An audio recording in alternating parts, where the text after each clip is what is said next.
Brand new developments tonight, folks. A 45-year-old mystery. The possible remains of Kyle Clinkscales of LaGrange were found inside his Ford Pinto sedan that was just discovered submerged in a creek.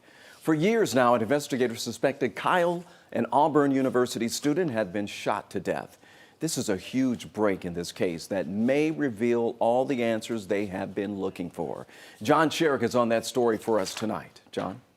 He was their only son, Kyle Clinkscales, who disappeared in 1976. Any closure is better than none at all. John and Louise Clinkscales of LaGrange never lived to find out what happened to Kyle, the son they always said they loved more than life itself. Now investigators may be able to find out what happened to Kyle. Kyle's Pinto, just discovered submerged in a creek in Alabama 45 years after Kyle disappeared. Kyle's wallet and remains that might be his, found inside the car. What will the discovery tell investigators? These cases are definitely possible to work. They're just more challenging. DNA expert David Middleman of Auburn Incorporated specializes in extracting DNA from very old and possibly degraded samples, such as the remains found in Kyle's car. Middleman says GBI investigators may not only be able to prove the remains are Kyle's, but may also be able to confirm if Kyle was murdered, shot to death, as sheriff's investigators suspected for years. If there was a gunshot wound,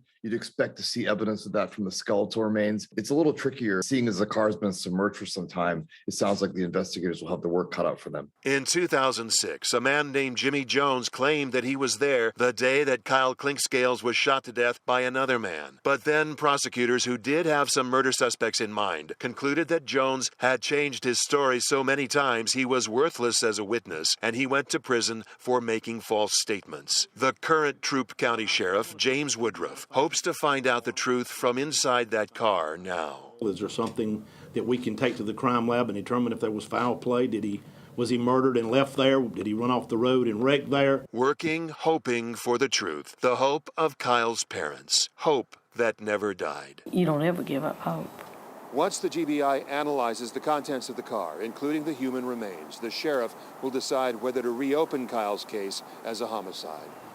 All right, thanks a lot, John. As you know, folks, there are a lot of twists and turns in this 45-year-old cold case, and you can stay up to date right now with the very latest on 11alive.com.